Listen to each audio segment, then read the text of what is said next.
এই যে পহেলা বৈশাখ মাত্র ৩৫ বছর আগে এটা চালু হয়েছে ঢাকা ইউনিভার্সিটিতে। এই মাত্র ৩ যুগ আগে চালু হওয়া জিনিসটা কিভাবে ১০০০ বছরের ঐতিহ্য হলো? আরে ভাই, বাংলা সনের বয়সই তো ১০০০ বছর হয় নাই। এই মিথ্যুকরা, মিথ্যাবাদীরা বলে এটা নাকি ১০০০ বছরের ঐতিহ্য। জন্মই ১০০০ বছর, সনের বয়সই ১০০০ না, সেটা আবার নাকি ১০০০ বছরের ঐতিহ্য হয়ে গেছে।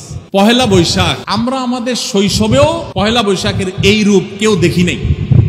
আমাদের চাইতে বয়সে যারা বড় মুরব্বীরা আছেন তারা তো আরো দেখেন নাই, কারণ শুরুই হয়েছে ৩৫ বছর আগে। কিশোরগঞ্জের মিঠামইন থেকে অষ্টগ্রাম পর্যন্ত ১৪ কিলোমিটার হাওড়ের রাস্তা রঙিন করা হয়েছে পয়লা বৈশাখ উপলক্ষে, গিনেস বুকে ওয়ার্ল্ড রেকর্ড হিসাবে স্থান পাওয়ার জন্য।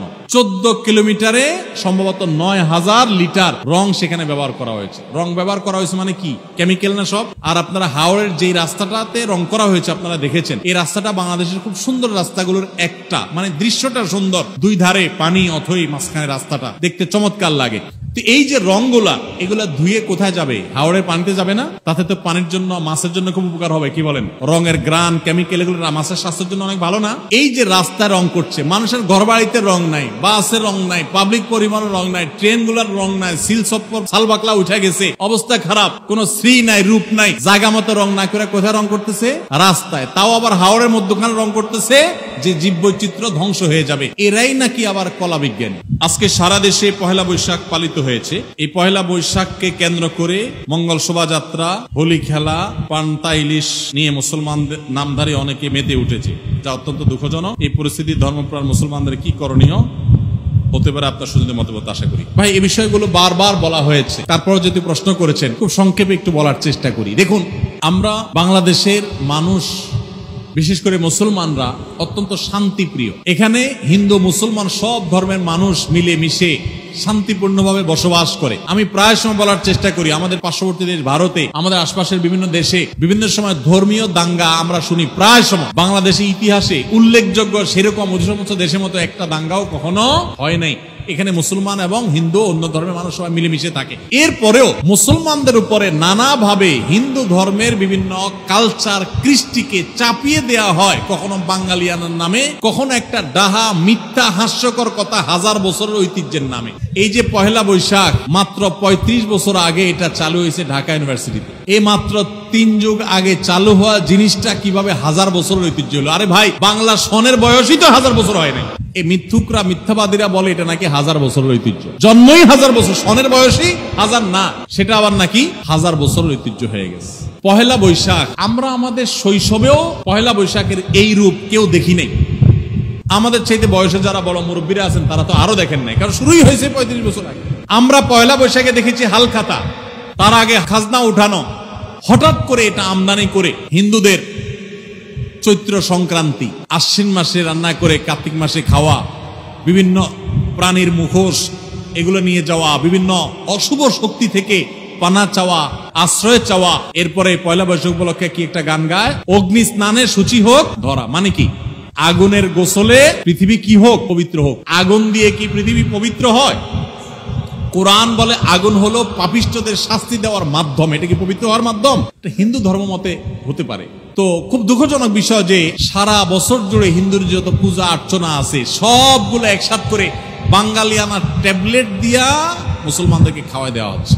বাংলা নববর্ষ বা বাংলা সন, এই বাংলা সনের প্রবর্তক কে ছিলেন? সম্রাট আকবর। সম্রাট আকবরের আমলে বাংলা সনটা যে হয়েছে এটা হিজরি সনের সাথে মিল করে হয়েছে। হিজরি সনটা হলো লুনার, চান্দ্রবর্ষ, আর বাংলা সনটাকে শুধুমাত্র ওই সনটাকেই আপনার সৌরবর্ষে পরিণত করা হয়েছে, এটাতে রূপান্তর, কনভার্ট করা হয়েছে, জাস্ট এটাই। তাহলে বাংলা সনের সাথে হিজরি সনের একটা নিগুড় সম্পর্ক আছে। সম্পর্ক কি? ওইটারই একটা রূপ মাত্র এটা। সেই সনটাতে, সেই সনটার প্রথম দিনটাতে মুসলমানদেরকে যত সব শিরকি কর্মকাণ্ড করে তারপরে মুসলমানদেরকে সেই দিন বরণ করতে আমাদেরকে নির্দেশ দেওয়া হচ্ছে। খুবই দুঃখজনক, খুবই আপত্তি। মঙ্গল শোভাযাত্রা করা হয় কেন? অনেকে আছেন এগুলো বললে বলে ভাই এগুলা কোনো প্রার্থনা না, কিছু না, আপনারা অযথা ঝামেলা করেন। আপনি নিজে মঙ্গল শোভাযাত্রা কি ও কেন লিখে সার্চ দেন। আমি কালকেও সার্চ দিয়েছি, উইকিপিডিয়াতে তথ্য পাবেন কেন মঙ্গল শোভাযাত্রা হয়, এবং এটা নিয়ে বিভিন্ন পাবলিক বিশ্ববিদ্যালয়ের বিভিন্ন চারুকলা সহ বিভিন্ন ডিপার্টমেন্টের গুরুত্বপূর্ণ দায়িত্বশীল প্রফেসরগণ, শিক্ষকগণদের বক্তব্য বাংলানিউজ24.com সহ বিভিন্ন অনলাইন নিউজ পোর্টালে এখনো আছে, অনলাইনে আপনি পাবেন, সার্চ করেন দেখেন। সেখানে তারা তাদের সাক্ষাৎকার আকারে পরিষ্কার জানিয়েছে যে এটা হলো সারা বছর ভালো থাকার জন্য, মঙ্গল প্রার্থনার জন্য মঙ্গল শোভাযাত্রা। অর্থাৎ এই শোভাযাত্রা করলে এর মাধ্যমে মঙ্গল কামনা করা হয়। যে মানুষগুলো সারাদিন নিজেদেরকে বিজ্ঞান মনস্ক বলে, এই মানুষগুলো সারা দেশের সারা পৃথিবীর বিজ্ঞানীরা শুনে এটা আবিষ্কার করছে, ওইটা আবিষ্কার করছে, আর আমার দেশের কলা বিজ্ঞানীরা শুধুমাত্র মুখোশ ছাড়া আর কিছু আবিষ্কার করতে পারেনি। আল্লাহ এত সুন্দর চেহারা দিছে মানুষকে। আল্লাহ বলেছেন লাকাদ খালাকনাল ইনসানা ফি আহসানি তাকওয়িম, মানুষকে সবচেয়ে সুন্দর চেহারা দিয়ে আল্লাহ সৃষ্টি করেছেন।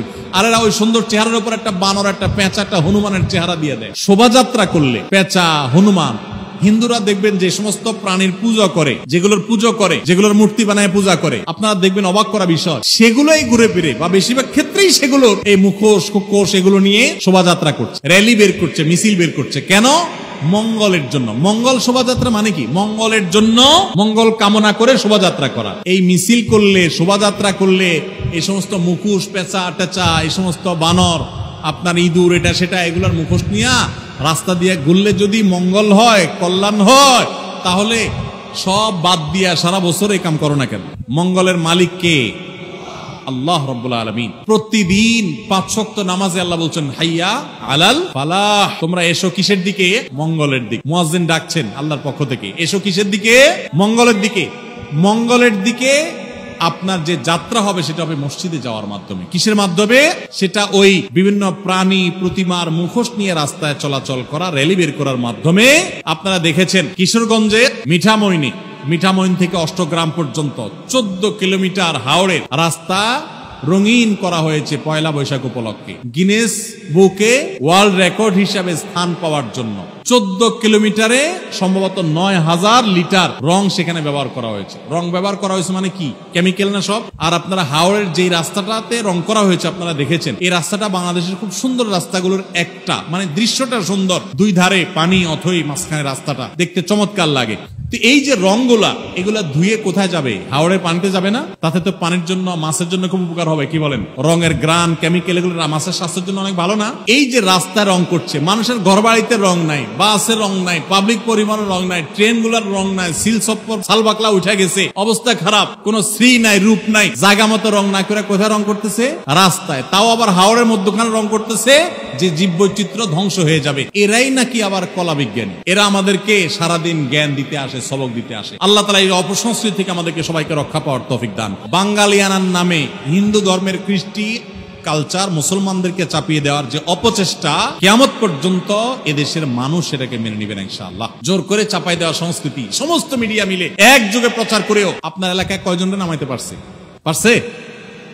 সারা দেশে কয়জন নামাইতে পারছে? ঢাকা শহরে মোট কয়জন?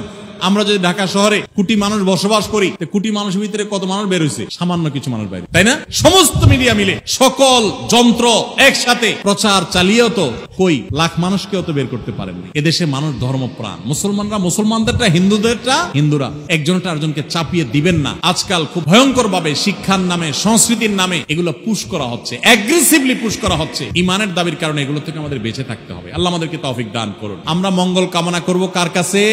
মঙ্গলের মালিকের কাছে। কোন পেঁচা, হনুমান, রাক্ষস, খোক্ষসের কাছে কোন মঙ্গল কামনা, কোন র্যালিতে মঙ্গল কামনা নাই। মঙ্গল কোথায়? আল্লাহর কাছে। কার কাছে? আল্লাহর কাছে। অতএব ঈমান নষ্ট করা যাবে না। ভাইরা আমার, এই র্যালি বের করলে সারা বছর ভালো থাকা যাবে, মঙ্গল আসবে, এটা বিজ্ঞানের কোন থিওরিতে আছে? ধর্মে তো নাই। বিজ্ঞানের কোন থিওরিতে আছে? এটা না যৌক্তিক, না এর কোন ধর্মীয় ভিত্তি আছে। একটা হাস্যকর এবং চরম হাস্যকর একটা কাজ। পান্তা ইলিশ খান না, সারা বছর গরিব যেটা পান্তা ভাত খায়, এটা একদিন খাইয়ে আপনি বাঙালি হয়ে যাচ্ছেন একেবারে। সারা বছর বার্গার চাবাইতে চাবাইতে শেষ। বার্গার খাওয়া দোষ কিছু না, আপনিও খান। কিন্তু সারা বছর যারা পান্তা খায় তাদের সাথে তামাশা করছেন বছরে একদিন পান্তা খায়। এই তামাশার কোনো মানে হতে, পুরা পয়লা বৈশাখের শুরু থেকে শেষ পর্যন্ত সমস্ত অনুষঙ্গগুলো একটা একটা করে দেখবেন, প্রত্যেকটার সাথে হারামের সম্পর্ক কিংবা শিরক থেকে উঠে আসা ঐতিহ্য সেখানে আছে। আল্লাহ তাআলা আমাদের সবাইকে অপসংস্কৃতি থেকে বেঁচে থাকার তৌফিক দান করুন।